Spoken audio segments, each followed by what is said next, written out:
Welcome to another Magic the Gathering video. Today I am covering another Kaldheim deck, and this is going to be Naya Greatness. So this is going to be all around the card In Search of Greatness. I was really trying to think of a way to really utilize this card to the most of its potential, if you will. So really trying to build a solid curve and some cards that take advantage from having spare mana. And that really happens in the later stages. So starting here In Search of Greatness, to recap, I'm not going to read the whole card. I'll just tell you how it works. At the beginning of your upkeep, you can just cast a permanent card from your hand that has converted mana cost exactly equal to the highest converted mana cost of a permanent you already control on the battlefield. So meaning that at the very beginning of your turn, if you have, say, a 4-mana creature on the board, and that's your highest converted mana cost on the board, you get to play a 5-mana creature or enchantment or artifact for free. That's how it works. So you can't go lower than the converted mana cost. You can't go the same as the converted mana cost. It has to be the converted mana cost plus 1. If you cannot do that, you get to scry 1. And that's at the beginning of your upkeep. So that's before the draw step. So that's actually really, really valuable. If you cannot do that, you get to scry your card. So In Search of Greatness has a lot of value. So I really wanted to build around it. I ended up building Naya because obviously you want to have green for those 2 green mana costs, and you want to be able to cast it early. So you don't want to just splash green. And trying to figure out what cards really work well with it. I wanted to have like an aggro control build. I ended up including the red and the white colors. So that's why I went with Naya. So obviously 4 In Search of Greatness because I want to have it. Shatterskull Smashing, I went with 4. That's just a flex land. Early on, you're going to play it as a land. Most of the times, you'll end up playing it as a land. But later on, it could be solid removal. I do play quite a few lands, so Shatterskull Smashing will have some value in the late game. Then I have the Bonecrusher Giants. I have 4 of. Bonecrusher Giant is just one of those red cards that, unless you're super aggressive, then you might include less. Otherwise, if you play red, you're going to play 4 Bonecrusher Giants. It's just way too good. If I can, typically I want this because it's one of my only early removal spells. So this deck is a little risky against very, very aggressive builds, but I have another card that can deal with that further down the line. But Bonecrusher Giant mainly for the stomp and then putting a 4/3 body on the board. And again, it's a 3 mana cost permanent. So if I have In Search of Greatness on 2, Bonecrusher on 3, that means on turn 4, I could potentially play a free 4 mana card, and then I can use my mana for something else. So potentially by turn 4, I start getting some crazy value already.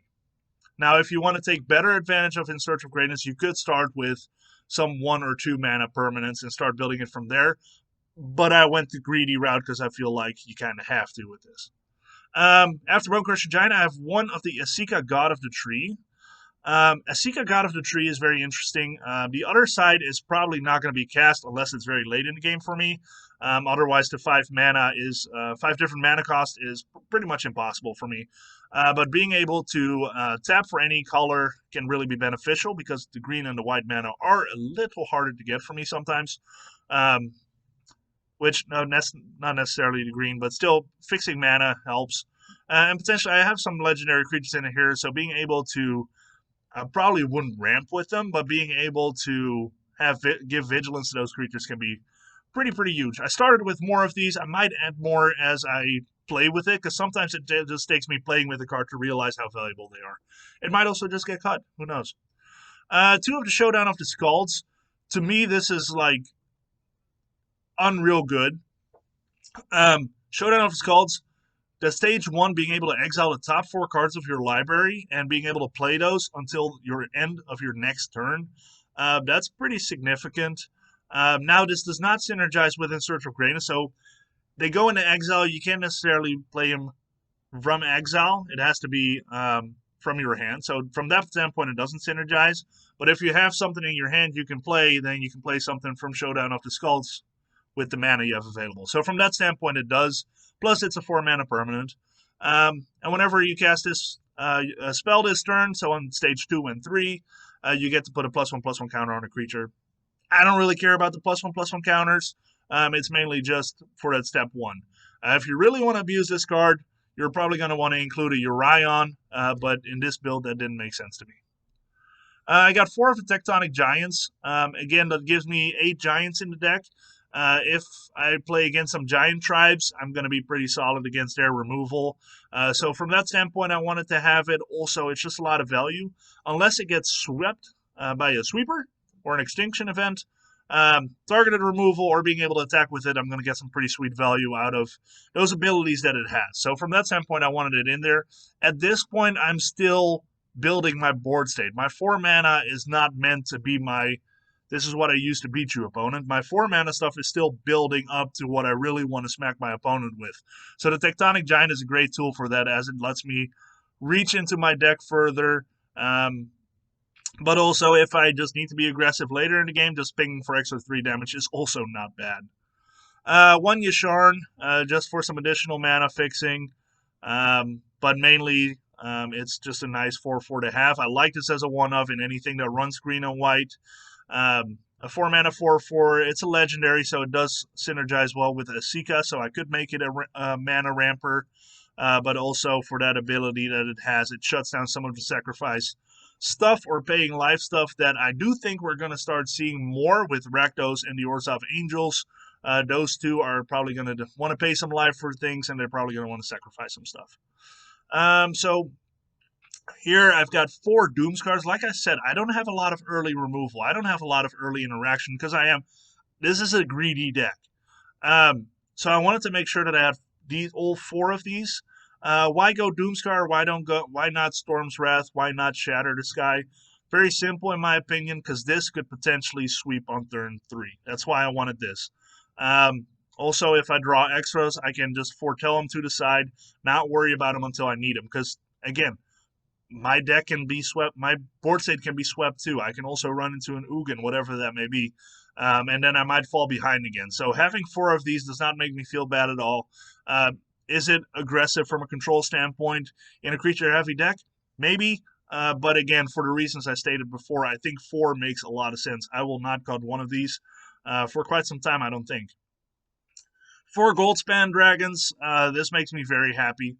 This card is not a legendary, so you can have multiple on the board. It's a 4/4 flying haster, so from that standpoint, it actually reminds me a lot of Skargon Hellkite. Skargon Hellkite was one of my pet cards in Gruul. I always had 1 or 2 in, and a lot of people cut it out, and you know what? I won so many games with it. I love 4/4 flyers with haste. Anyway, Goldspan Dragon is a little bit better, even in my opinion, because when it attacks or becomes the target of a spell, you create a treasure token. So you get that extra mana availability. And it is a haster. So as it hits the board, if my opponent interacts with it, I get a treasure token. If my opponent doesn't interact with it, I'll attack with it, and I get a treasure token. Now, if my Goldspan Dragon is still on the board, my treasure tokens actually count for 2 mana of any one color. So that's pretty significant mana ramping there. So the Goldspan Dragon almost pays for itself. I mean, if you think about it, you're getting a 3 mana 4/4 flying haster. That's pretty sick. So I love Goldspan Dragon, 4 of, because you know what? This is Naya Greatness. We're going to do it great. I got 3 of the Kennys. Kenny is really where you take the mana advantage to a full extent. So here in Naya, that'll mainly be either Trample and Haste, putting +1/+1 counters on things, or gaining 5 lives. So this is why I thought this one was interesting, because this allows me to potentially tap into the other 2 abilities as well, because I have the mana available. As you might know, the other 2 abilities would be to draw a card or to return a creature from the graveyard to the battlefield. So 3 Kennys. This actually came directly from the Fires deck. 3 Kennys always felt really good. You want to draw this. This is your card that smashes aggro, but can also put a lot of pressure on control decks. 1 Kogla, the Titan Ape. Just a great creature put on the board. The 7/6 that fights with any creature, typically just kills that creature. And when it attacks, destroying an artifact or enchantment, I think is really relevant, because a lot of enchantments are very powerful in this set. So I think Kogla is going to make a difference. Waking the Trolls, a 1-off. I just think this is a very interesting card. Is it good? I don't know, but I want to play with it. So that's why I included it. Destroy a land, then put target land from a graveyard on the battlefield under your control. So that's hopefully going to be like a Fabled Passage or something. I run a lot of lands, so hopefully this turn 3 will go in my favor. Choose target opponent, so that'll be my 1 opponent, obviously. As long as they have less lands than I do, I get to make up the difference in 4/4 green troll warriors with trample. So that's pretty dope. So that's why I really wanted to play this. I only do a one-off because honestly, I don't know how good it is yet. If my opponent has more lands, it's kind of a bummer. If I have more lands, if I have like 5 more lands, I get to put 5/4/4 troll warriors on the board. Whoa. Imagine having Kenny on the board to give him all trample. I mean, that's game over. So, I mean, in the end, this might become like a 2 of. I don't think I'll ever do more than that, but this just seems like a really cool card. I want to see it work. I want to see it pop off with Kenny on the board, and that's why I'm playing it. 2 Emeria's Call. I like to have 4, but I'm only going with 2 because I don't run as heavy as of white mana. I mean, my deck is very red, so that's why I only have 2. And then I have 4 of the Yidaros. I ended up going with the Yidaros because one of the things that I'm kind of lacking, even though I have ways to exile cards into being available to me, I don't necessarily have card draw. So just having a 2-mana draw card, that's already better than what I otherwise would have. But also, if I end up either cycling it 4 times to where Yidaro ends up popping onto the battlefield, that's super sweet. I mean, it's an 8/8 Trampler with haste. And you know what? In this deck, I might just hardcast it. So from that standpoint, I'm not going to feel bad hardcasting an 8/8 Trampler with haste. The only bummer is that it's a legendary, so you can only have 1 on the board. But you know what? If you have 1 8/8 Trampler haste on the board and it stays on the board, you're probably winning the game anyway.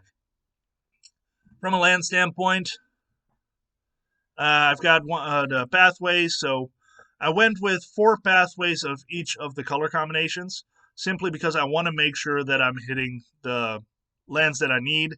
I have some very pricey mana costs, especially with the double greens, the double greens, the double reds, and the double whites, and even the triple whites in the Emeria's Call. So I wanted to make sure that I had all the pathways. I have a full playset on the Fabled Passage. And then I've got the World Tree. So the World Tree, to me, is interesting here. I was considering going 2, but that's, again, one of those things that I was just going to have to see how it goes. The World Tree is especially interesting with, like, a Kenrith. Again, being able to have all that mana, that'll really benefit me being able to cast what I need to cast. Again, it's already covering all the mana that I need after 6 lands, 6 or more. So hitting that's going to be very easy for this deck. Again, let's see, this is 21, then I got the 4 Shatters and the 2 Emerias. So effectively, I have 27 lands. So hitting 6 or more is going to be pretty easy. And then every mana taps for whatever I need it. So that's going to benefit this deck a lot. I might actually increase this to 2 as I play with it if I feel that I often don't have the lands that I need. And then I got some basics, just 2 of each. Again, in the pathways and the Fabled Passage, I feel like I'm pretty balanced already. So let's look at the sideboard. All right, looking at the sideboard real quick. Again, this is one of those things that'll change heavily depending on what is played. This is kind of an all-around sideboard. 2 Cinderclasms. Again, if I have a lot of creatures that'll oppose me in the early turns, I might include these. 2 Heliod's Interventions. I expect a lot of enchantments. Otherwise, it could be life gain, but I will typically not use this for the life gain. I do expect a lot of enchantments. There's so many sagas coming out, and they are all good. Reidane, God of the Worthy, in case I go against snowlands or non-creature spells. So this is good against control, and especially cards that run snowlands. I think there's going to be a lot of snowlands being played because there's a lot of cards that need it for their payoff, so that people just play those instead of the regular basics. Being able to make them all come in tapped sounds very pesky, so that's why I'm running with that.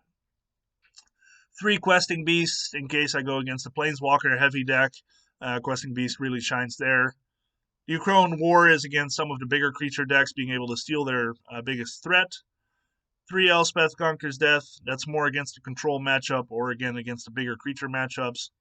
And then 3 Ox of Agonas. I still expect rogues to be a pain in the behind, so that's why I play Ox of Agonas, because it's just super powerful against it.